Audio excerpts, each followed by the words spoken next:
我想从我师傅那儿扣钱出来，我得长钢指甲。钢指甲，那可不呗。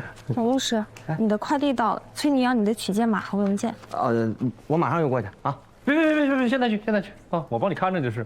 行，那谢谢您。好，2份啊。啊，对，2份。嗯。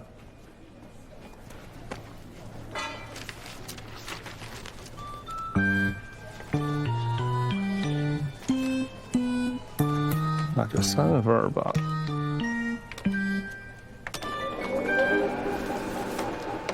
照您这意思，我们这案子必输无疑呗？那我那钱就算打水漂了是吧？啊，你们呀，没听清楚我说的前提条件。我说的是，万一咱们这个案子要上了法庭，那咱们这边确实要输，因为这个案子事实清楚，啊，对方又是我交出来的，证据准备的肯定差不了。那怎么办啊？那怎么能不上法庭啊？一个字，拖。拖1年是拖，拖3年也是拖，拖没了也有可能啊。哎，对方多大年纪了70多岁了。拖着拖着，原告说不定就拖没了。再说了，你们2位是开放贷公司的是吧？拖上3年，这300万不知道要翻多少个滚啊！有道理啊。哎，是哎，那对方立上案，那个法院就得给你们送传票。传票你们不要接啊！你们接不到传票，这法院就不能开庭。这我们怎么能不接传票呢？你们现在住的这个地址肯定就是法院送传票的地址。你们回去以后马上搬家，没别的房子租房子也行啊。总之，你们要搬到一个让他们找不到的地方就行。这老东西他有我的电话，我这个电话是不能换的，我得联系我的客户呢。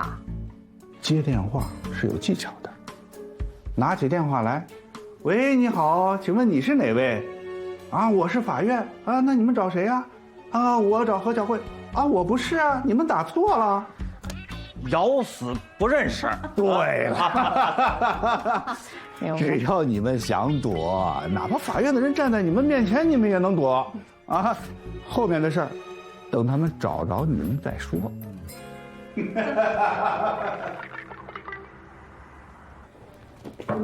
哎，明辉，太好了，陈律师，还有15分钟下班，不耽误你锁门。谢谢陈律师，全锁了，属您最准时。你签个字呗。哎。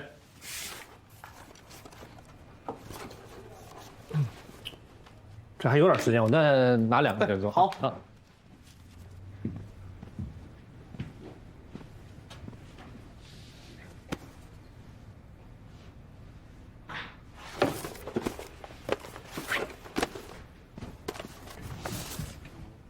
这个案件不能外泄。为什么？这是强奸案，咱们所里有规定啊，这但凡涉及到当事人隐私的，如果外界必须得上报合伙人，得陶律师点头。啊，要陶律师啊？对。那不借了，太麻烦了。改天我跟他打个电话啊，到时候再说。行嘞，好吧。好。陈律师，你也来还档案？对啊。你会帮我还一下档案？好，我帮你放。行嘞，谢谢陈律师。哎。钱志民，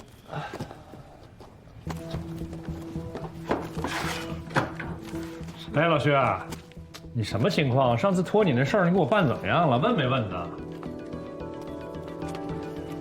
对呀，就是那故意伤害那个案子。不是，我嘴皮子不行啊，你比我能忽悠。是。你再跟他说一下嘛，你不能伤害了人家，钱也不想出，哪有这种事儿啊？对呀，这酒肯定是我请啊，哥。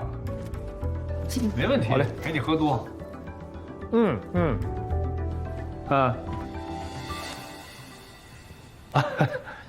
问题，没问题，我一会儿跟嫂子说一声，我替你请假了。明辉，撤。行，那咱晚上见啊。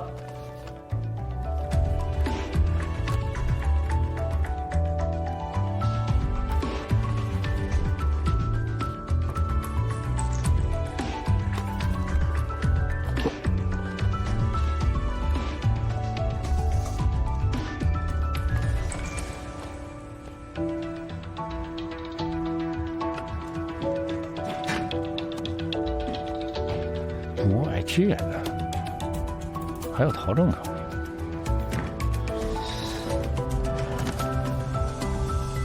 哎，陆振业，恭喜你啊，接了一个案值300-500万的生意是吧？不是陈无良，什么就300-500万呀？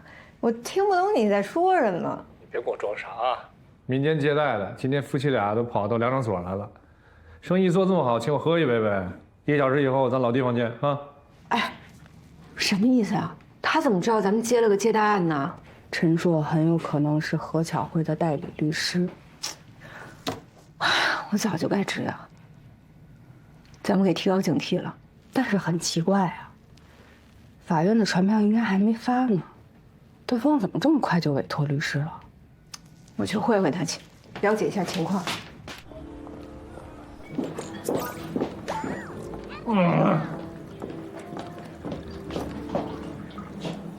又玩弱智游戏呢？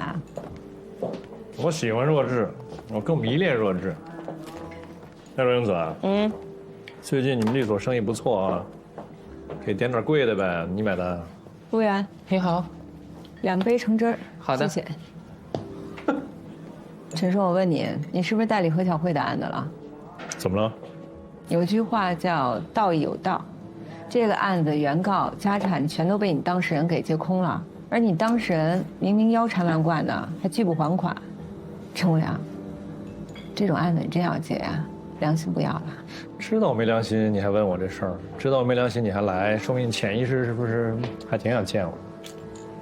我就是想劝你，这个案子呢，就算是你接了，上法庭也是要输的。你还不如劝他赶紧还钱，就别耍什么阴招了。行吧，看你面子上，我尽量不耍阴招。今天找你来呢，有正事问你。说吧，什么事儿？我为了熟悉业务呢，最近看了很多这两种所合伙人办过的案子，其中有一个案卷挺特别的，想外借的话必须要登记，还要上报合伙人，你知道吗？这以前两诊所的案卷全部开放了，我还会上报呢。什么案子？梅大良办过的一起强奸案。渭城强奸案。就是这样。梅大良当初是因为这个案子离开的，还丢了律师资格。他是你老师，你对这案子有什么了解吗？这案卷我之前看过，看完了以后，第2天就被开了，巧吧？不过很可惜的是，我当时没来得及复印。这案卷你看过，也没让你登记。这不就奇怪了？本来是开放的案卷啊，突然就让登记，还得上报，再加上这梅大良又是因为这案子被逼走。这么讲的话，很有可能你们3个被开跟这案子也有关系。所以你是发现了什么吗？信息共享一下呗，你知道什么先告诉我，然后我再把我知道的告诉你。太鸡贼了！我跟你说啊，就这停车场停车费挺贵的，你说不说？不说我走了。有没有新鲜招啊？总是激将法呀。但我就中招了。我今天看这个案卷的时候啊，偷偷拍了很多照片，那现在我全发给你啊，你自己回去好好研究一下，有什么发现的话跟我互通有无。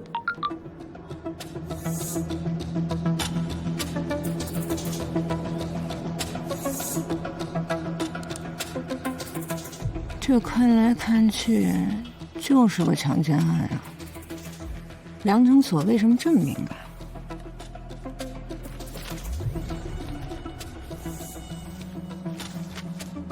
所里又不只是一个强奸案，过去怎么不说保护隐私不外泄？不对，就算是因为个人隐私，问题也不是出在这个案子上，肯定和别的案子有关。梅大良夫妇虽然栽在这个案子上，背后一定有隐情。所以发现罗英子在查这个案子，担心背后的事情会牵出来，才把他们开除。肯定是这样。进。陶律师，介绍一下啊。黄瑞，我们所的实习律师。你好，你好。所里正实行实习律师的培养计划，想让你们这些有经验的律师带一下年轻的律师，让方瑞给你当助理。助理？不能够，必须是搭档。你好，别看陈硕律师这么年轻，那可是律师界的老江湖了。以后呢，好好学，不懂就问，啊。还有，别仗着自个老，欺负年轻人。我初来乍到的，人家不欺负我不错了。方律师，以后多多提携，带我好吧？来，多带带我。行不行？我还没出去呢，等我出了门，你再欺负他啊！以后就是你师傅，他要真欺负你，告诉我啊！行，那你们聊。我知道啊，我知道陶律师。行，哪敢呢？这身肌肉。师傅，我外面有工位，要不我出去办。等一下，我强调2点啊：一，你以后千万别叫我师傅，你一叫我师傅，我这人就有点飘了，不知道自己姓什么了，你就叫我陈硕就行。当然了，你要是觉得我是前辈，你叫不出口，叫陈律师，好吧？第2点，你看这屋这么大，就我一个人坐着，空空荡荡的，特别没劲。你来了正好，你就从外边直接搬进来，咱俩一人一张桌，以后有事好商量，行不？收拾东西，赶快进来啊！那我搬去了。哎。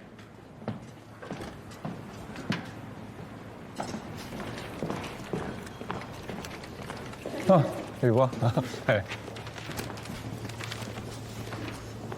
哎，条儿，陈律，对不对？啊，还行，醒神儿。你不醒神，你这脑子也够用。跟你说个事儿啊，本来想成了之后再跟你说，但眼见吧，这肯定是成不了了。但得告诉你，让你知道我的心意。你什么事儿？在咱所里呢，其实我是想找一搭档啊。你说我一个人就坐这办公室里边，清清冷冷的，多无聊啊，对吧？那为啥总找你聊天啊？你记忆领能力强，是吧？咱俩搭档，肯定好。但是，所里今天给我派了一个谁呀？收拾东西。我来所里有一段时间，愣是没注意他，真的是谁呀？方律师侄子。他连律师资格都没有，来了1年了，也没办什么案子，怎么来考证呢？那肯定是一好孩子呀，怎么给我们瞎了？陈律师，我得提醒你，他呀，有可能就是方律师安插在你身边的眼线。眼线呢？啊，还腮红呢，真逗天儿！你是小心点儿你。哟，回来了啊！你看什么呢？这么认真？哎，不是，我回来的时候你们俩都不在，你去哪儿了？我去见了一个客户，是我一师姐介绍的，也算是帮咱们拓宽客源了。哦，对了，量场所那边我打听了一下，何巧慧那个案子对手居然是老韩。既然不是陈硕，是老韩呐，老韩还能干出什么来呀？用脚趾头都能想得出来，他肯定是托呗。你看着吧，光送传票，要没3、5个月送达不了。那可不行，他是能拖，人宋阿姨可拖不起。那3、5个月，人宋阿姨怎么过呀？更何况人老公还在病床上躺着呢。我就奇怪了，这前天咱们才立的案，昨天他们就去找老韩了。按理来说，他们不应该知道啊。回来了，罗姐啊，秋姐，我能请假吗？怎么了？刚才家里打来电话，说我妈住院了。那这是大事啊，那你赶紧回去吧。可是，我刚刚才代理了宋阿姨这个案子呀。这你就别操心了，实在不行还有我跟秋华呢。你快回家陪你妈吧。啊，当时接的时候就说好了，这个案子我来跑，我不想耽误你俩的正事儿。你妈重要还是案子重要啊？都这个时候了，还分什么你我呀？你快走，快走。好。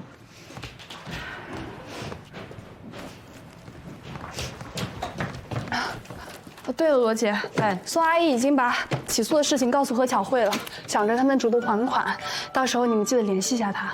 啊？谁让宋阿姨告诉何巧慧的？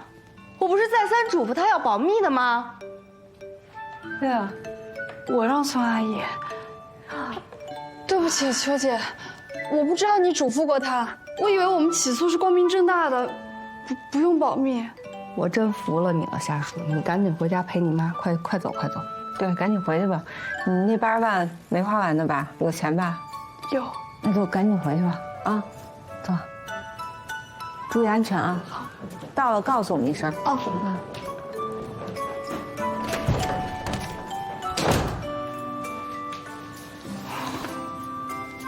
我真的醉了呀！我这刚看他顺眼几天，他又给咱们惹事情了。他的世界里从来都只有阳光，你让他如何感受到人性的黑暗？我也不用急，反正生活本身会教会他。是吧？你看又忘了。哦，对，陈律师。陈律师，我还没有律师资格证呢，所以一些大事可能帮不上你。力所那些小事，你尽管喊我。好。哎，方瑞，哎，这咱俩以后是搭档了，我就打直球了啊！我听说一八卦，方力宏是你姑姑啊？谁跟你说的？是不是吧？真是啊！谁跟你说的？韩志聪，韩律师。那是放心，一定啊！哎呀，韩律师。哎，方瑞，哎，那以后呢就这样啊，这有事我肯定叫你啊，没事的话，安心你就坐这儿就考证吧啊，准备啊。然后呢，这有什么案子赚了钱，你放心，我肯定不少你的，行吧？不是师傅，不是陈律师，我来这儿不是为了钱的，那就是替你姑姑看着我。什么叫看着你？开玩笑呢，我是来这跟你学习的。嗨，我父母就是大学里教法学的，然后我姑姑，对吧，律师，对他们认为我以后就业该走律师这条道。但是呢，我考大学的时候呢，父母又逼我改志愿，然后呢，毕业之后呢，同学们都考过了司考，就我没考过，爸妈觉得给他丢人了呗，然后我姑姑就把我弄到这儿来了，为了躲避我父母，来这儿好好学习这个。看样子你也不喜欢法律。法律啊，枯燥无味，总得论个输赢。哪有那么多输赢啊？生活又不是打仗。有道理。那你自己喜欢什么呀？画画，唱歌跳舞。有钱的时候我喜欢旅游，没钱的时候我喜欢宅着。我爸说，这世界上什么东西耗钱，我就爱什么。你不还是喜欢钱吗你？咱俩兴趣相同，你知不知道我外号叫什么啊？我外号叫钱串子，我特别喜欢钱。这以后咱俩肯定能玩到一块儿去。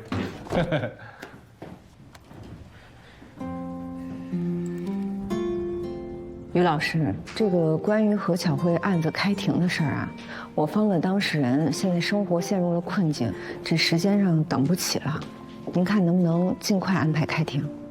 他没法拍戏啊，传票都还没送达。他人不就在本市吗？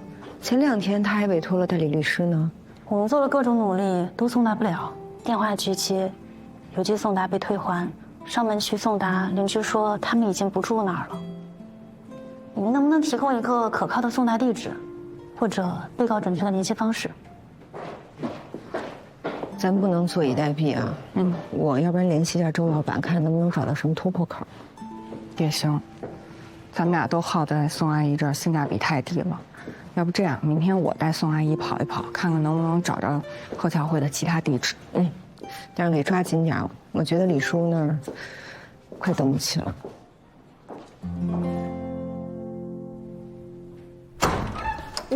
哎呀妹呀！周老板，你这没事找哥，是不是把哥都给忘了？我这要不是遇到点急事儿了，我都不敢麻烦您。看您平时生意这么忙，哎，我昨天打听您那事儿是不是有眉目了？您这么快叫我来啊？有了，你坐。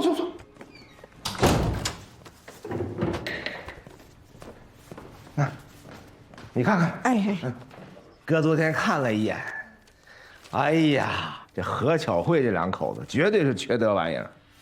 他们那个什么盛茂信贷，做的都是砍头息加贴现的事儿，人家借他钱的那都是救命钱，那他坑的呀，全是打工人和小老板。坑了这么些人呀？他们都不告他们吗？他不告人家就不错了，都是提前要么把人房子给抵押了，要么找一些没出五福的亲戚过来做担保，谁敢告他呀？求他还来不及呢。再说了，这些人缺钱，不会选择打官司这条路的。周老板，您真是帮了我大忙了。就这些材料，就算是不能直接当成证据用，那将来也方便我跟法官沟通了。哎，对了，我还有一件事儿，不着急啊，但是您给帮我想着点儿。我想尽可能多的了解这些受害人的情况，也许将来能派上大用场。行，哥去打听。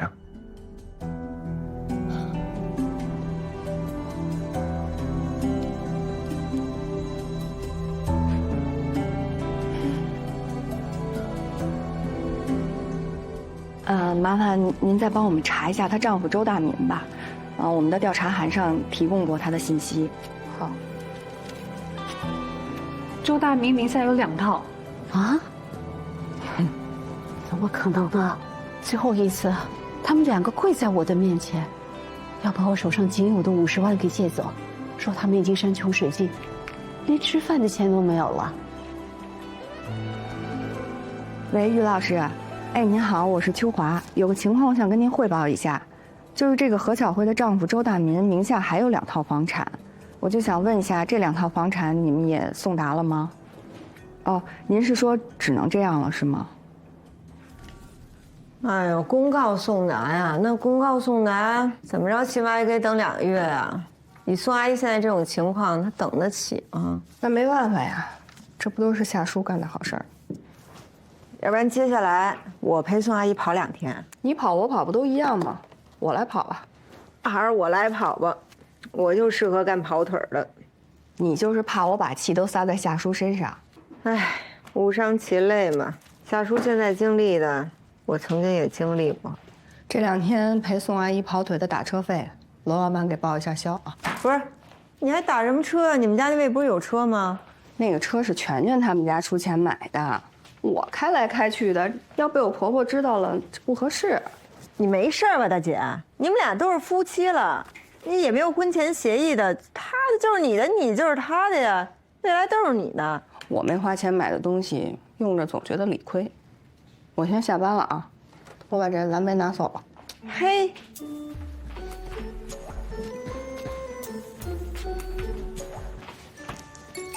明天见啊！啊，拜拜。160。哟，今天大律师回来这么早呢？你做饭呢？好久没做了，也不知道合不合你口味。放完。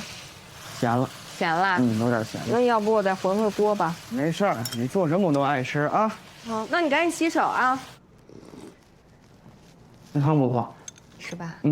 汤挺好吃。行了，你也吃。全全，我想跟你说件事情。说吧。我不在良城所了。怎么了？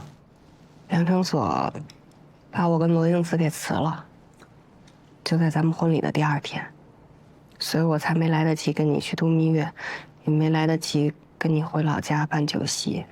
但我们现在已经都步入正轨了，我们也开了自己的律所，叫英华律师事务所，我的名字也在里面。虽然一开始可能有点难，但是我们现在已经接到案子了，慢慢的会好起来的，别担心。你把我当一家人吗？当然了。那你为什么结婚第2天这么大事你不跟我说呀？这不是觉得我自己能扛过去吗？我就没告诉你。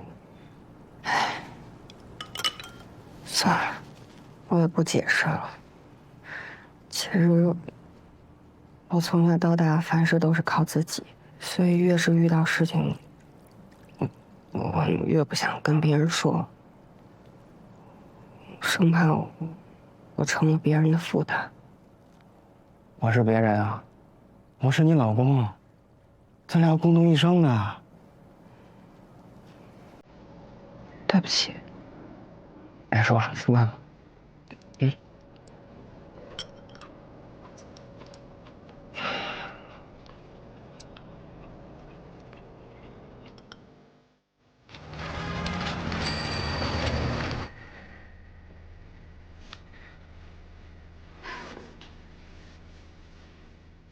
世界本来是这样，就先走一步看一步吧。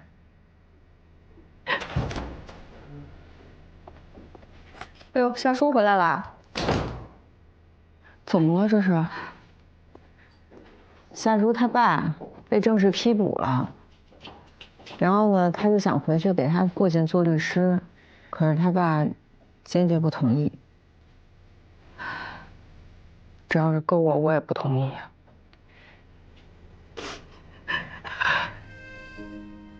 我爸确实是犯了天大的错，可是他是我爸呀，他是爱我的。现在他出事了，我一点忙也帮不上。夏叔，你自己的能力你应该也清楚。既然事情都已经发生了，哭也没用，得赶紧想解决办法呀。你律师找了吗？找了。夏叔，现在也该知道努力了哈。父母把你给养大了，家里出事的时候，你要有努力撑起这个家，知道吗？去洗把脸吧。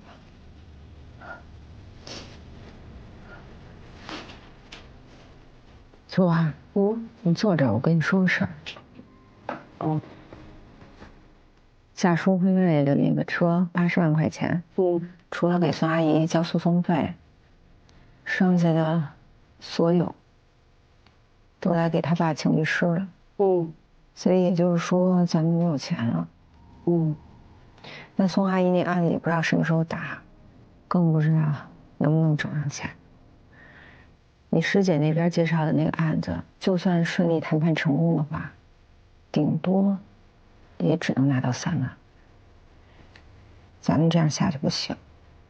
我想了想哈，宋阿姨这案子，要不然就让夏叔自己去。工作上呢，对他来说也是一个锻炼。生活上，这段时间也能分散一下他的注意力。咱们俩自己呢，再看看有没有别的案子养活自己吧。行，没问题。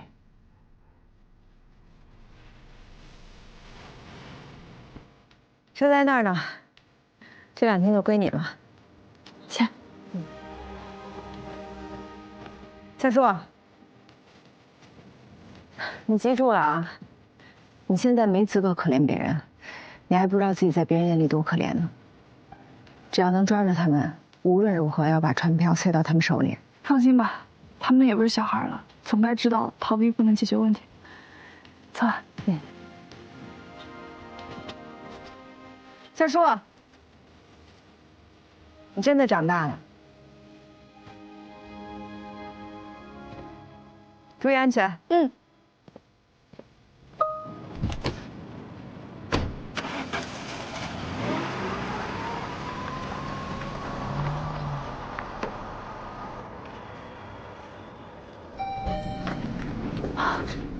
就是这家。它贴着招租。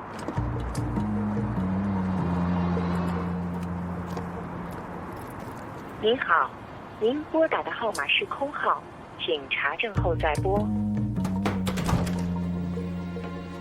嗨，你们干嘛呢？不好意思打扰了。空号。啊？你们干啥的？我是城东区人民法院的。哎，这公司的人呢？听说前2天被人告了，跑路了。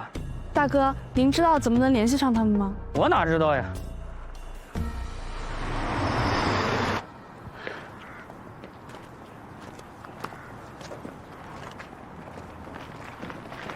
哎，是擦一石膏。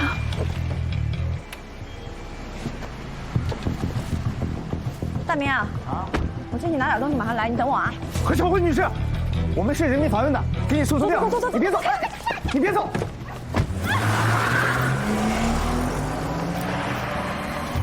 当时您是不在场啊！我告诉您那个场景啊，你说这个年轻人追汽车哈，70多岁的老人了，他还在追汽车，站住！这是要钱不要命啊！我干律师这么多年了，什么样的人没见过呀？没事了，桑爷。这人太坏了，就是。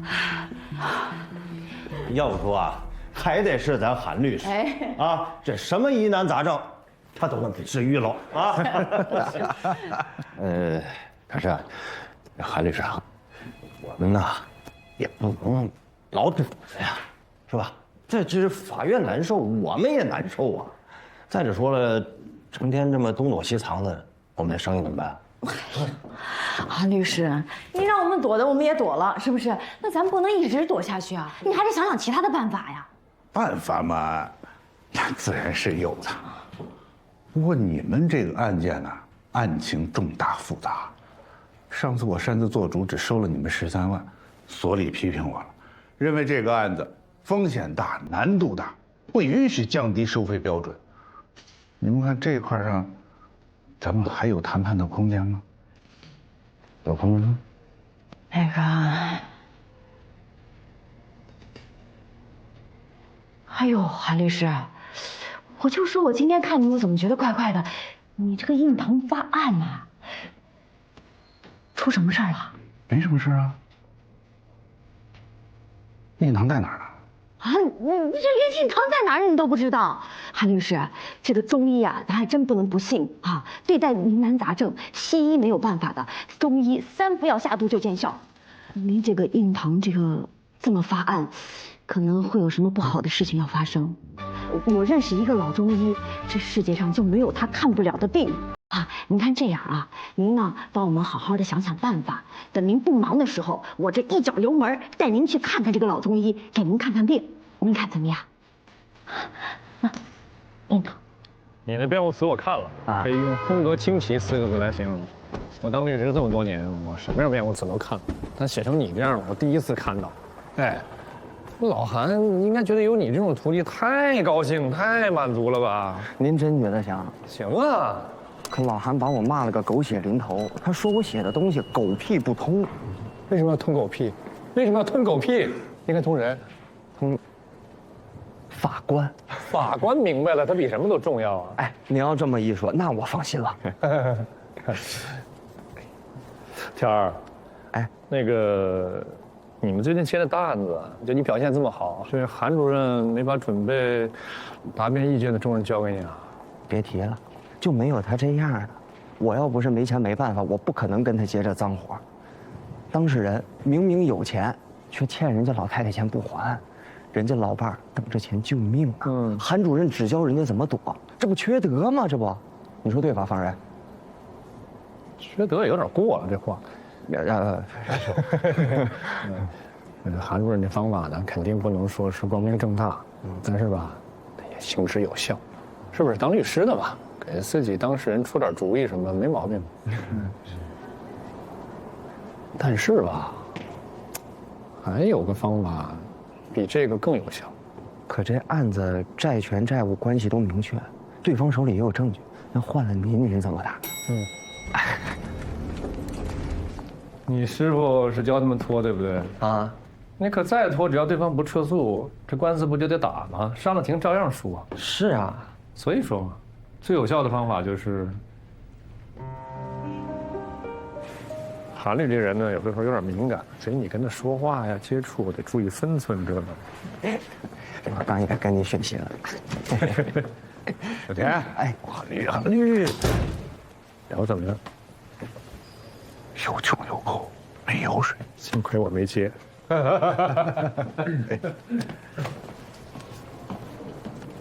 不，你买个饭这么长时间呀？您点那家人太多，得排队。你怎么跟他们走一块了？刚买饭的时候碰见的。陈律师他刚来这律所，不熟悉，我这不给他介绍介绍。不是好人，以后少接触。是。那陈律师啊。你刚才给韩律出这主意，你这不是在坑那老太太吗？然后呢？这可是对方救命钱啊！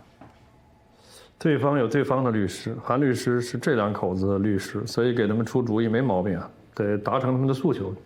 啊，小田儿，你送2位当事人回去啊。好。哎，等一下，韩律师，你得给我们想办法呀，你不能让我们躲一辈子吧？慌什么？不用慌。老中医不是还没看呢吗？这样啊，你们回去好好想想我说的话，咱们再说啊。哎，韩律师，这人怎么这样啊？陈律师，您平常代理类似于这种案子，良心能过去吗？过不去。那怎么办啊？想办法呗。你有办法？叫师傅。您这个同意我叫您师傅了？嗯。师傅，那怎么办啊？你的当事人，如果你觉得他是坏人的话，那你就别跟他签合同，不代理他就完了，就这么简单。完了，完了，你不代理他不就不难受了吗？听君一席话，说的没数。这什么呀？这是啊，这不分明就想让咱们再加钱呗？这官司还没打呢，就只想要钱，钱，不给。没错，哎，合着咱给他13万，就买了一个字躲，是吧？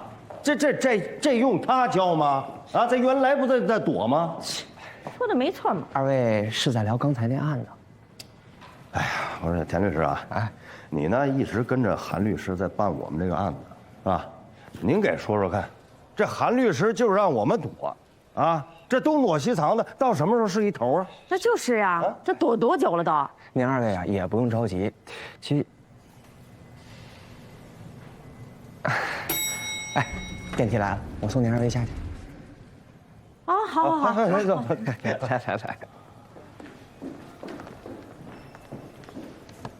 二位说的对，躲呀，它只是权宜之计，但是您这案子呢，也不是没有办法解决。这我这一看你啊，就比那个韩律师啊，哎，这脑子要灵光啊，年轻有为，有闯劲儿。说说你有什么办法？啊，离婚。离婚？啥？啊？啊！哎，不是，这是个招啊！那我师傅怎么就没想到呢？师傅没想到，徒弟想到不也一样？但是啊，我就不知道这韩律师对于你比他聪明这事儿，他会怎么想？陈律师，您不会觉得我傻吧？我提醒他，我宁可提醒当事人，我也不提醒他呀！我有前途，有前途啊！假离婚啊！当初的借款呢，是以谁的名义借的？我的。那当时借的时候，您二位登记了吗？没有啊！啊，我告诉你啊，当时他们家穷得叮当响，哎，真穷假穷不知道，反正就是一个铁公鸡，1毛不拔，几万块钱的彩礼都不出。是真穷。我当时我怎么想着嫁给你呢？哎，对，反正就是这个结婚证啊，就一直拖着就没办。那这样，二位呢，先去把这个离婚手续给办了，把这个资产啊分配一下，婚前的债务执行起来是很难的。哦。等风波过去了，您二位再复婚。我听明白了。嘿，你看看人田律师啊，就比你定的那个什么韩律师强多了。这老话怎么说来着？长江后浪推前浪，就把这个前浪啪拍死在沙滩上。那就这样，我们呢就不委托这个韩律师了，我们就委托您来办这些事儿。那不行啊，韩律师那是我师傅。嘿，你看这还重情重义的啊？那哎，要不这样吧，我们的官司呢，就让这个韩律师办。那我们俩这个假离婚这事儿，您帮我们办不就行了吗？这个恐怕也不行，因为一个律所啊，它不能同时代理双方。哎呀，我的妈呀，怎么这么麻烦，这么复杂呀？那要不这样，那你帮我们介绍一个靠谱的律师啊？哎，我倒认识一个律师，我觉得别废话了。你看你定那个老韩，啥事没干，敲了咱10几万。我告诉你啊，我就信田律师的。这个其实全市的律师啊，我基本上我也就都认识。哎呀，这样，我呢，我来帮您选一个啊。二位先回去，等我电话。哎呦，拜托了啊！谢谢，就靠您了啊！那行，那走。稍等一下，我们是把案子介绍给别人的话，可能要收点这个居间费。哦。田律师，2000给您转过去了啊。你这太客气了。进。硕哥，你叫我啥？田儿。硕哥呀，陈律师啊，太见外了。叫个亲戚，咱俩谁跟谁呀？有事儿啊。我肚子疼。失陪啊！他还行，你就一没长大的孩子嘛，这姿势肯定不如你。那是。大哥，你也不能太大意了。准备考试哪儿不能准备啊？为什么非要到你办公室来准备？这肯定是方律对你不放心，安排个人来监视。不至于，不至于。我有啥好解释的？是不是？我就坐在这勤勤恳恳工作，给我派一个助手，给我干这，给我干那的，那我舒服着呢。这别乱说。来说正事吧。我呀，刚才跟那俩当事人提了假离婚这事儿，他俩同意了，还让我给他们介绍律师呢。但是，硕哥，你知道，这我除了咱们律所以外，我还哪认识什么别的律师啊？所以你给介绍一个呗。不好吧？这多人之美了吗？这主意是你想出来的。这哥，那个这您得帮我介绍。这样，这案子成了以后，我管他们要居间费，我分您1/3，我分您1/3。你这么说，我更不能干了。那成什么了啊？我这过来人欺负你这后辈，压榨你啊？不，没有。他傻哥啊，不是这您必须得帮我。我想想啊，但我有一点担心啊，这不是韩律师的案子吗？对吧？那把他的案子转到外边去，他能愿意吗？所以这事儿不还得靠硕哥帮我保密吗？放心。那这事儿就这么说定了。没问题。那行，那哥，我先撤。你先忙。拜拜吧。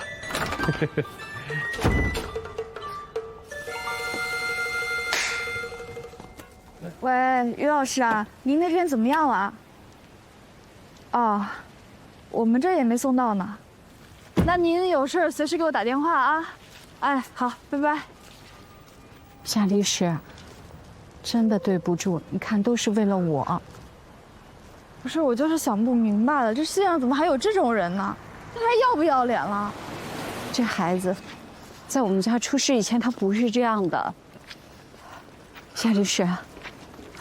要不这样，你先歇着，我自己去找他们。宋阿姨，我这开着车都追不上他，您一个人怎么找呀？没事，我想了。要不这样吧，他现在不是还愿意接您电话吗？您给他打个电话，就说您现在有一笔钱了，说不定为了这钱，他愿意借您呢。骗人？这不好吧？他们当初骗您的时候，怎么没有想过好不好呢？那咱们也不能跟他们比烂，不是？你要这么说的话，这官司就没法打了。啊，对不起，夏律师，我就是这么想。那你说该怎么办呢？您听我的，您现在就给他打一电话，您告诉他说这钱不着急还了。就说有个亲戚留了笔遗产给你，这好吗？您就听我的吧，快打一个。哥，咱这躲到啥时候是个头啊？你赶紧出你的牌吧。是，走吧。走。啊。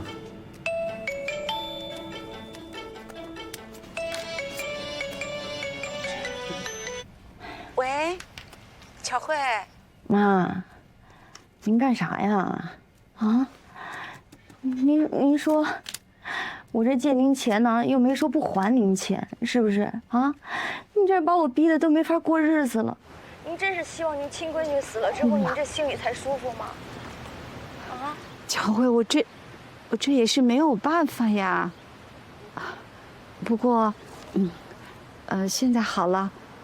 你先不用着急还我了啊！不用还钱了？是这样，我现在有钱了，你不用着急还。妈，你哪来的钱呀？是我过去的一个亲戚，叫舅舅的，他死了，他没有孩子，他把遗产留给我了。妈，那那舅爷爷给的钱够给我干爹看病吗？也没有多少，但我和叔叔2个人养老够了。就先说这么多了啊。我就是为了告诉你这个事情，啊，挂了啊，秋慧。怎么样？骗人，缺德吗？这是。哎呀，宋阿姨，她要是不贪您这笔钱，您也骗不着她。哎，你问问那个舅爷爷给留了多少钱啊？不是，我现在问合适吗？我。你现在不问，什么时候问呢？啊，你天天跟这躲着，你还没躲过我。行了。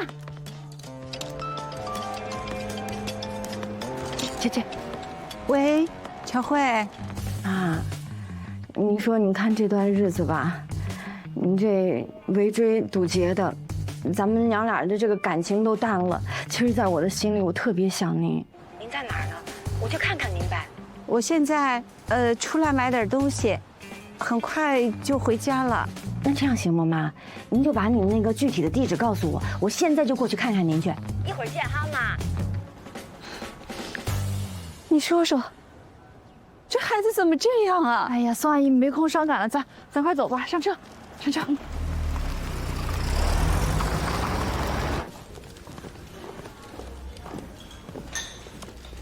阿叔，哥，我抱一个，我才不抱呢！抱！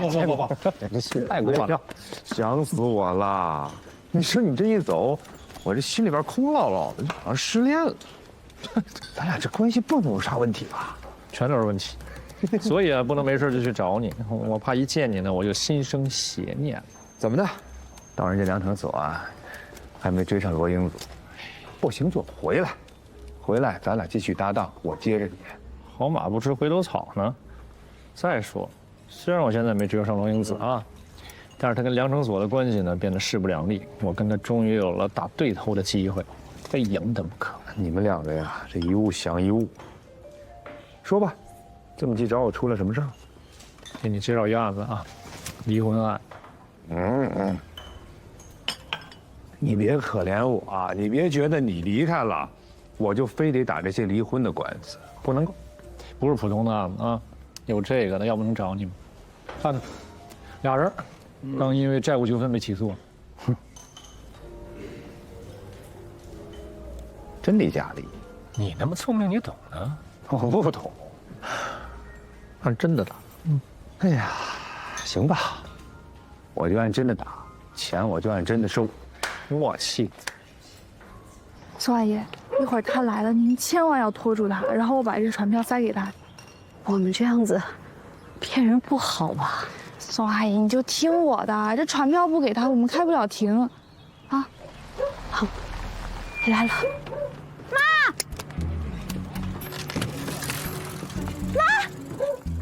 在这儿等着我啊！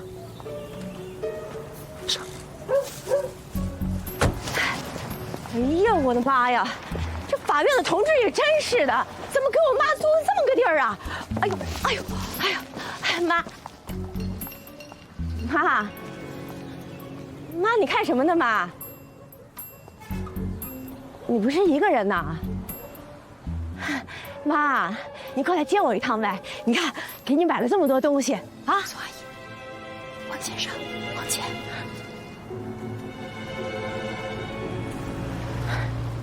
妈，这才多长时间啊？你跟闺女就生分了，啊？何小慧，你的传票。快撤！你有理上法院处理去！走，你躲着干什么？来，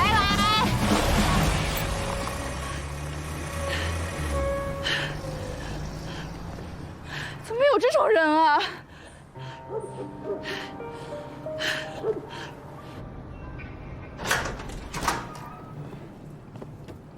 我回来啦。我今天给你打电话没接，我以为你不回来吃饭了。你刚才给我打电话的时候，我正在跟别人谈事儿呢，那手机静音没听见。哎，你吃饭了吗？要不给你热热去？哦，不用忙，不用忙，我不吃。怎么了？给我打电话？没啥事儿，就是咱妈又来电话了，还是想让咱回家办个那个酒席。哦，不过我跟我妈解释完了，我说你最近比较忙，刚开律所，然后我说过一段时间再说。谢谢圈圈。哎，就是你跟欧律师，你俩这么年轻出来开律所，有案子接吗？万事开头难，肯定要经历这么一个过程嘛，但慢慢就会好起来的。你要相信我，你要对我有信心啊！我对你可有信心了。不过你什么事儿你得跟我说一声，万一我要能帮上你呢？法律上面的事情，你也帮不上什么忙呀。我也帮不上什么忙啊，帮不上什么忙啊。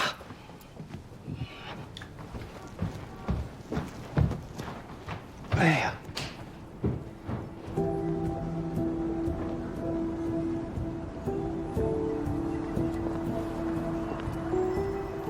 他们都知道我老婆是个律师，一直都找我爸，想把他们的法律事务交给你来做。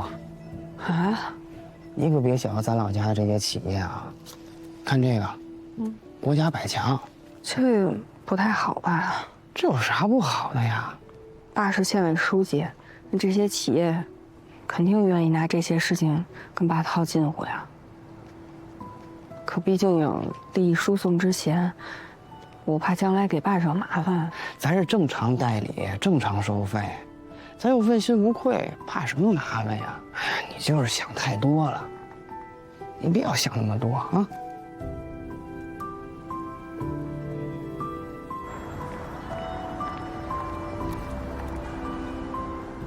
邱律师，您这突然大驾光临，我事先呀也没备什么好茶，您看，你就将就一下吧。谢谢吴总，您不用这么客气。我这次来，听说贵公司有一些法律方面的业务，想要寻找律师，是这样吧？是有这么回事。我们公司啊一直在找律师，希望能做公司常年的法律顾问。您看，您来的真是时候。您这么大的公司没有聘请常法吗？有是有，这不到期了吗？总之啊，以我公司所有的法律事务，都委托邱律师了。吴总，您都没问一下我们律所的情况，也没有做任何的考察，您就要一下子把这么重要的工作委托给我吗？您说这话，这不是打我吴某人的脸吗？您是张书记介绍来的，我们自然信任您。我呀，还怕您嫌弃我们公司呢。那个吴总，您可能误会了。我这次来跟我公公没有任何关系，也不是他介绍我来的。所以还希望您能够按照正常的流程，认真考虑以后再做决定。没必要这么麻烦。我在公司啊，这点权利还是有的。只要您肯代理我们公司的法律事务、律师费还有顾问费这块，您大可放心。要不1年200万？200万？你要是觉得不合适的话，这价格可以再谈嘛。要不这样吧，您说个数就行了。只是，邱律师，咱老家阳湖南边那块地，您能不能费心和张书记请示一下，就把那块地就批给咱们公司吧？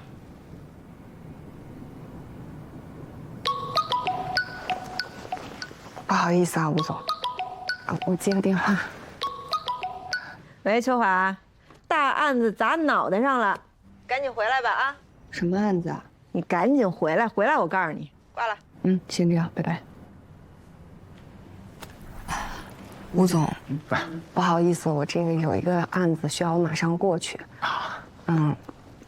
另外我们这个律所刚刚成立，经验啊各方面的都尚显不足，实在没有办法胜任贵公司的工作，真是对不起。耽误您宝贵时间了，那我就先走了。不好意思啊，吴总。不是，邱律师，邱律师，您得考虑考虑啊。你着急忙慌的叫我回来，什么案子啊？哎，夏叔呢？夏叔陪宋阿姨去法院了。哦，我跟你说啊，许金社重庆犯罪加脱逃，面临着再次审判，然后他就通过看守所联系我，希望咱们俩当他的辩护律师。真的假的？接不接？接呀！其实这一直就是咱俩的案子啊。哎呀，但是许金社是个危险人物，危险也接。英子，其实我有一个感受一直没跟你交流过。当初咱俩把许建设的案子打到发回重审，后来被马丽丽设计把咱俩换了，你什么感受？我能有什么感受？就好像自己含辛茹苦的一把屎一把尿养一孩子，眼看着就要长大成人了，被人横插一刀给我给夺走。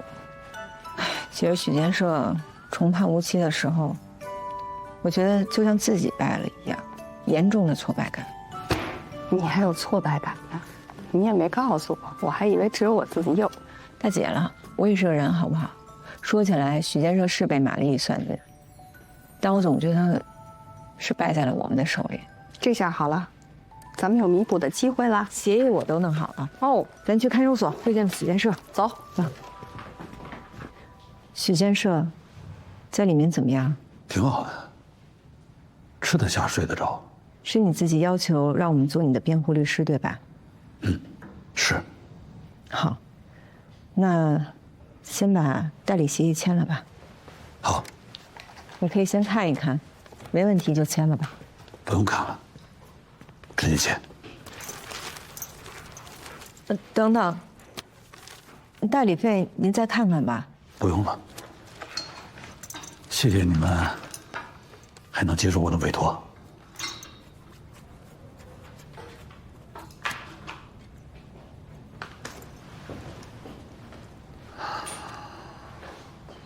您这次犯的事，自己心里也明白，在服刑期间逃脱已经是犯罪，逃脱之后再次犯罪，这些都是对您量刑很不利的事实，而且您已经是无期了，所以这一次您很有可能面临的是死刑。我早就想到了。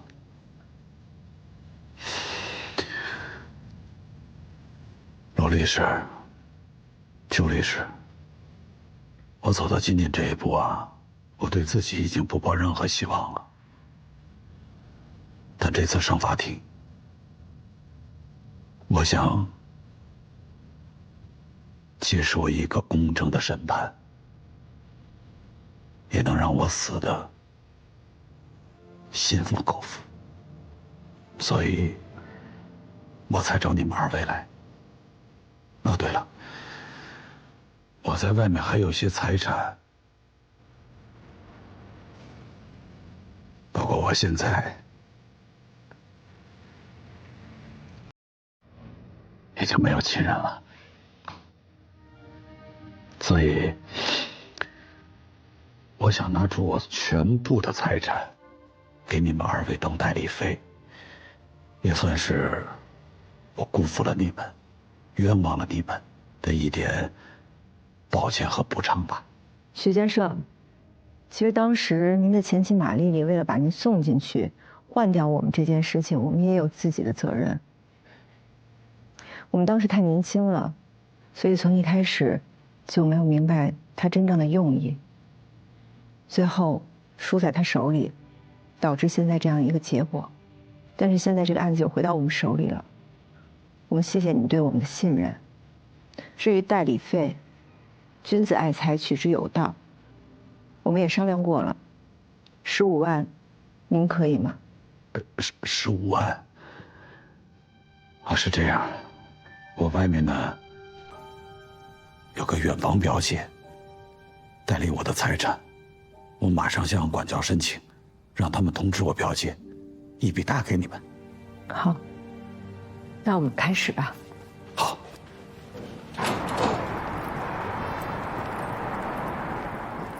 咱们的案子又回来喽，更奇妙的是，咱们还有钱赚了。这钱本来就是我们的，好不好？哎，我怎么说来着？船到桥头自然直，你就别那么操心。咱未来还能赚更多的钱呢。哎呦，我看你那小人得志的样子。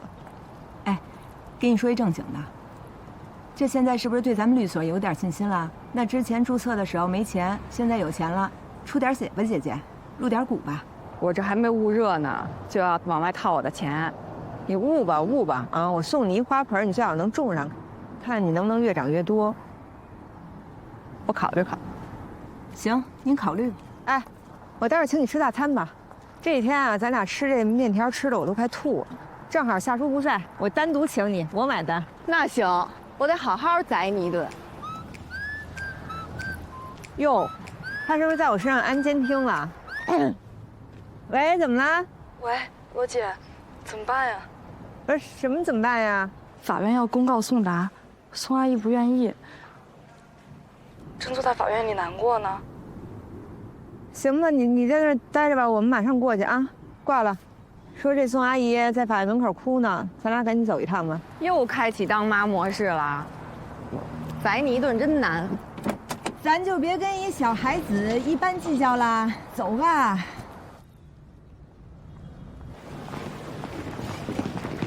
我们来了，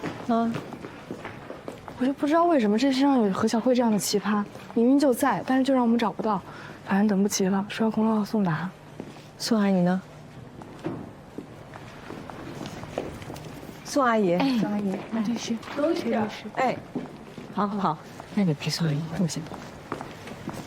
哎，您好，您好。我这个当事人啊，他这个案子确实是不能公告宋达，一公告您也了解，这起码3个月内都开不了庭。他这财产全都被被告人以借的名义骗走了，生活上无以为继。他爱人还得了癌症，你说这种情况下，这不是要他命吗？他一个老人，我们也是没有办法。法院现在没有办法送达。你们这边也没有办法给我一个准确有效的送达方式。那法院也是有程序期限上的压力的。现在与其这样满城打游击，那还不如公告送达。算上公告期60天，最多3个月就能开庭。这我们也都清楚。哎，就是这时间上不等人吧，他等着这钱救命。行吧，那我了解，谢谢您啊。律师，哎，我真的等不了3个月这么久，要等这么久，我先生肯定就没命了。是，宋阿姨，别着急，我们的情况我们都了解，都清楚。在这儿坐着也不是个办法，秋华，要不然你先带宋阿姨回咱们所里等，小叔你留一下啊。第一天当律师啊，就只能让别人牵着鼻子走。那怎么办呀？这你不是知道他的代理人是老韩吗？送到他那儿就送老韩手里呗，让老韩代收啊。那传票呢？在我包里呢。行，你跟我走一趟，咱们去找老韩。好，走。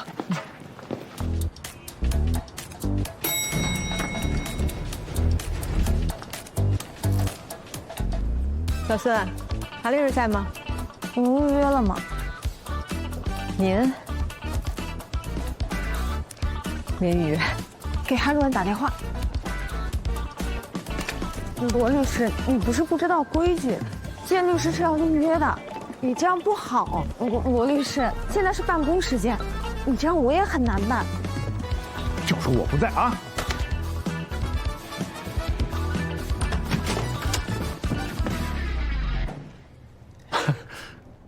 韩主任，您该没事儿，那个，那你先回去吧。哎呦，什么风把罗律师给刮来了？还有夏律师，韩律师去哪儿啊？我哪儿也不去啊，我能去。天气那么好，我想去看看。你们2位找我啊？啊，对，小王去弄2杯茶。那咱们里面说吧。不必了。你们什么意思啊？这？不是我们，是您当事人的传票。代理协议有一条是代收法律文书的，您不会忘了吧？那麻烦您代转一下哈。哎，不，你说什么？我怎么听不懂呢？我已经好长时间接不到案子了。英子，你一定是念及咱们师徒之情，给我介绍案子来了。谢谢，只要居间费不高，我一定那个考虑。你明明就接了何巧慧的案子，装什么呢？证据呢？合同呢？咱们都是搞法律的，没有证据的事儿，不要乱说。你怎么不认账呢？韩志通，你能别装了吗？我当事人什么情况你了解？他现在60多岁了，所有财产都被你当事人给骗光了，老公是癌症，还躺在病床上等着救命钱呢。而你作为一个人类，一点同情心都没有，还帮着你当事人出损招、拖时间。你是打算拖死一个是一个是吧？这种缺了大德的阴招，也就你能想得出来。罗律师，我听说你有个外号叫罗正义是吧？果然名不虚传。但是，想要主持正义，必须建立在事实的基础之上。哎，陈律师，哎，来，请你来一下啊！只讲正义，没有方法治不了恶人。我在这儿，韩律师。我知道你们都是老朋友了，是吧？麻烦您给这2位扫扫法盲。罗律下令，就算韩律师跟你们说的委托人签了代理协议，可是授权委托书和公函没有交到法院，就没法证明韩律师他是代理人。况且我也没签什么协议啊。没错。这么玩是吧，韩志同？你放心，我的当事人一定会平安熬到开庭那一天的。我会让他看到我怎么帮他把你的当事人剥夺得一干二净，而你等着瞧。慢走，不送。走了，不送。一丘之貉。啊？一丘之貉，同志。看什么看？各回各家，各找各妈。韩律师，可以的啊，什么招都会，什么人都能对付。行，得嘞，拜拜。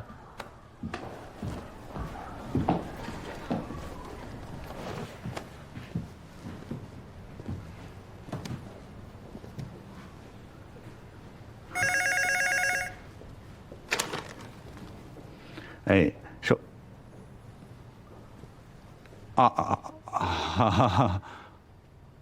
好，那我马上上来。能的他，跑到我那儿指手画脚，就感觉他是一个正义天使一样。我立刻义正辞严地告诉他，想主持正义，必须建立在事实的基础之上。3下2下就给他打懵了。临走的时候，气急败坏的还把陈硕打了一顿。这个案子的情况，我大致也了解了一下，明显是你的当事人不占理，将来在法庭上必输无疑啊！老这么拖下去啊，真不是办法。我觉得你还是应该让你的当事人跟对方好好的谈判一下，也许在这种情况下，人家会做一些让步，兴许还一部分就 OK 了嘛。明明走正常程序，说不定我们能全保住，为什么要先让步？这些钱不是他们向对方当事人借的吗？你怎么能全保住呢？你知道对方多大岁数吗？太缺德了，老韩！你们想把对方当事人给熬死啊？哎，你这么做真的是我没想到。你最好劝你的当事人，赶紧承担起还款的义务啊，哪怕还一部分。方律师，我代理的是何巧慧，我必须维护何巧慧的利益。至于对方当事人，那不是罗英子应该维护的。哎，老韩，你不要把事情搞砸了啊！他们连法庭都上不了。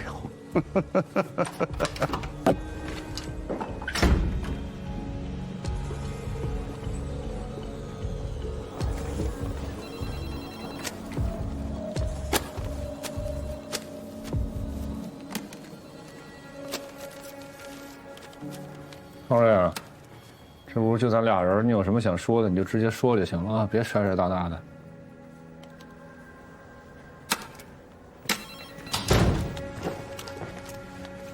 陈律师，你不觉得韩律师这样做有点不太合适吗？哪儿不合适？刚才你也听到了，对方当事人都那么惨了，那韩律师，反正我是觉得，作为律师来讲，你不能只有职业道德，你多少得有点人性吧。要不说我特别烦这个职业。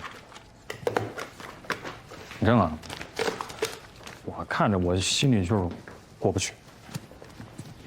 哎，陈律师，我问你个问题啊，如果说您是对方委托人，对面碰到韩律师这种，你怎么办？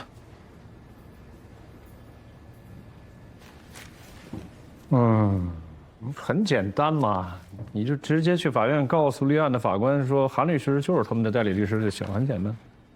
他刚刚不是说他还没签代理协议吗？哎呦，不是方瑞啊，这韩主任是个什么人？你应该比我清楚，是不是？他是一个没见兔子就把鹰撒了的人吗？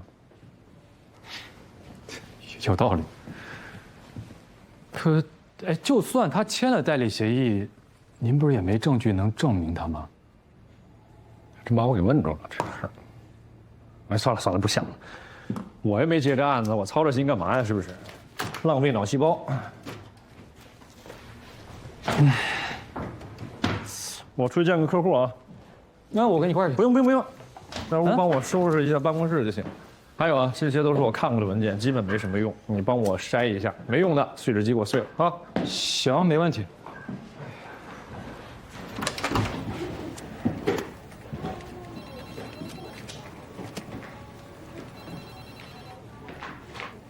律师，这里。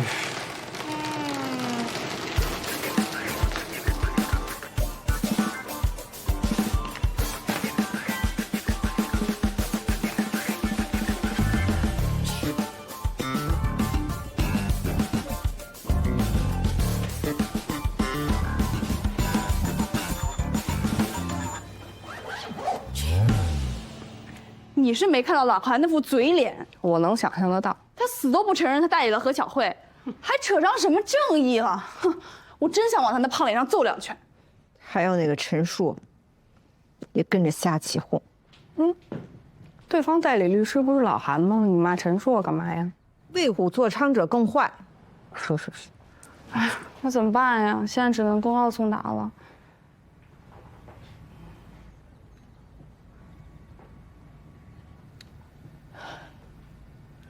不行，宋阿姨这边我给帮忙了，我先输入她。您在输入密码前，确认周边环境是否安全。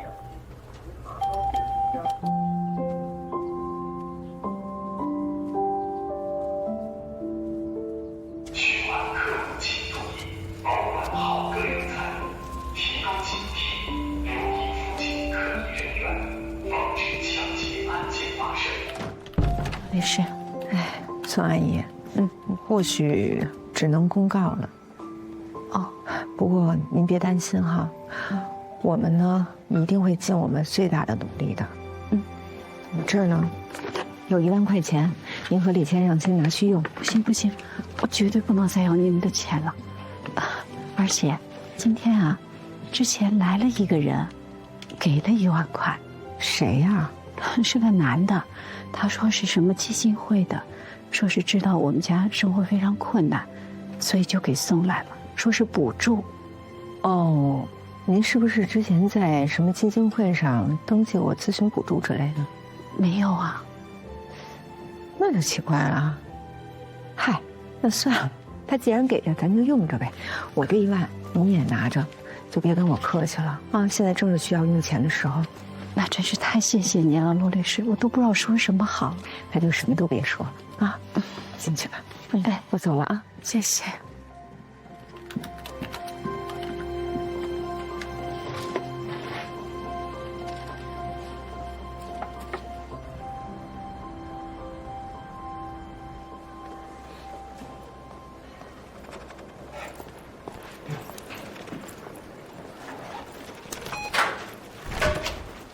法务同志您好，您好，我是良辰律师事务所的，这个是何小慧的这个借贷案的代理材料。何小慧啊，哎呀，这样的费用好大功夫。我看这委托书上的日期，接受委托这么久了，一直送达不到，也不联系法院。忽然又交代理手续，怎么想？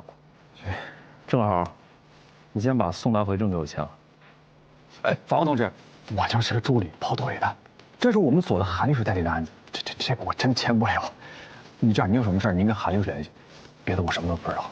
你太过分了，这叫故意恶意拖延诉讼程序。这真没有。我跟我们领导反映一下情况。不是，法官同志，您门外等着。哎，不，法官同志，等着。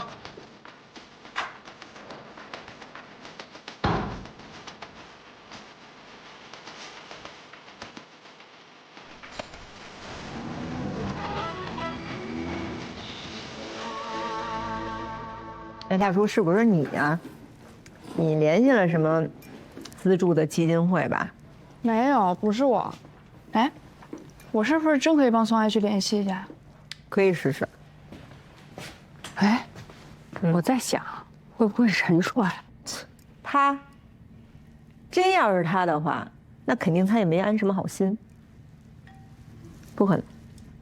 那我装上了啊，谢谢喽。真假，这拿着。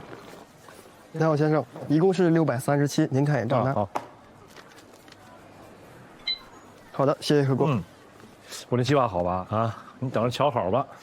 你这个姑娘真累，赔了钱赚了骂，啊，还拉了仇恨。我一点都不累，我开心着呢，哥。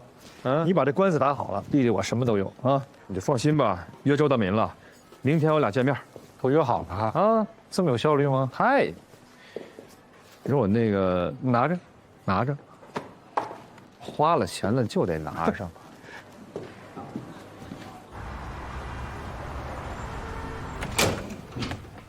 薛律师，哎，田儿，来，这是何女士啊，然后周先生，好，您好，来，坐。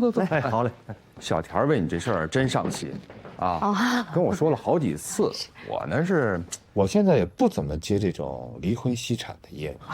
这最主要，薛律师啊，能力强，这经验丰富，这案子除了您介绍给别人，我不放心。过去啊。我看还行。行不行的，听听再说，啊。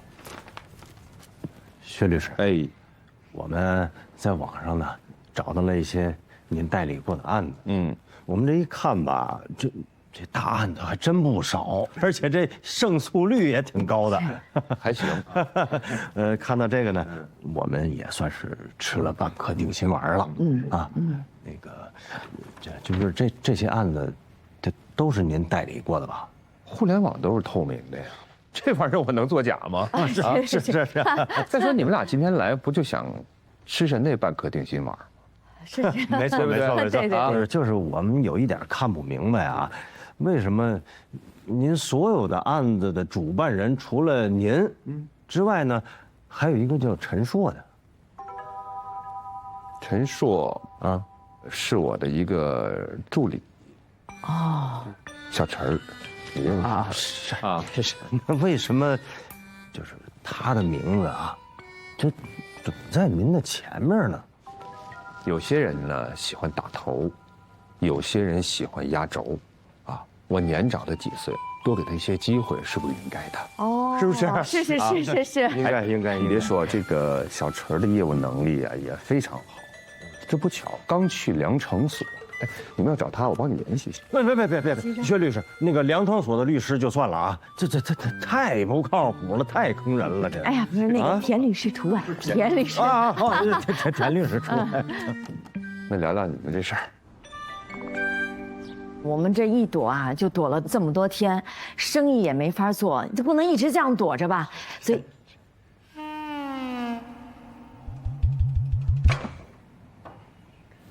睡了？没有。也听明白了。你们二位呢，就是想通过离婚来规避财产风险，进行债务切割，是吧？对，田律师给我们出的这个招，薛律师您看行不行？薛律师啊，我们真不是故意离婚躲债啊，关键就是这个老太太吧，她太不尊重人。不用跟我说这些啊，你们既然委托我如果接受你们的委托，帮你们想办法就行，别的我不关心。这薛律师啊，这一看就是一个明白人，专业啊，专业，专业。这个去年高法对婚姻法的第24条有一个补充规定，你们知道吗？ 24。我之前说过，田律师大概跟我们说过啊。说过。以前呀，这个规定呢，在司法实践上呢是有一定争议的，啊，就是说有些夫妻利用这个规定来逃避共同的债务，也有一些呢，就是夫妻一方呢在完全不知情的情况下就背上了巨额的债务。所以说，这个的补充规定就是防止此类事情再次发生。你们两个想通过简单的离婚来逃避共同的债务，这点呢，压根儿行不通。我听说你们两个是交往了很久才结婚，是吧？对。那现在是有一家文化传媒公司，这是在婚前注册的。对，是婚前。那你们俩怎么主要业务是放贷呢？你们有金融资质吗？是正规的民间金融机构吗？那当然了，我们公司是有执照的。执照不是文化传媒公司吗？就是借给认识的朋友，帮朋友那个救急，顺带吃点利息。那你们用这个文化传媒公司做的是金融业务，然后这个利息呢还远远超过了法律的规定。薛律师，那个我们不是也得吃口饭吗？不是，理解啊。那法定代表人是谁？是我，但是那个很多事情都是大明在做。那我看那营业执照上面怎么只有你一个人的名？我的不就是我媳妇儿的吗？公司落她名下，这也就算是给她做个保障。这个借款谁借的？婚前还是婚后？是我借的，大部分都是在婚前。那么经营这个公司的经营所得，是不是用于夫妻的共同生活？通俗点就是说，这个公司赚的钱是不是你们两个人在花？其实薛律师，我们公司真的也没挣什么钱。那个钱都是我媳妇儿管着，我也不管钱啊。那我得跟二位重申一点啊，这个法律上是这么界定的，就是婚前的财产和债务自然是归个人享有和承担，婚后的呢，以共同为原则，以个人为例外。例外就是指超出了家庭正常生活所需，而且呢未用于夫妻共同生活和生产经营的那部分。因为我们这个算不算例外啊？那你们俩要是离婚了，把这个财产分配了啊，原告呢就无权向周先生你申请没有用于家庭正常生活的那部分债务。也就是说，你保住了你的钱，对方还难以执行。那关键是，现在咱们如何合理合法的巧妙分配财产？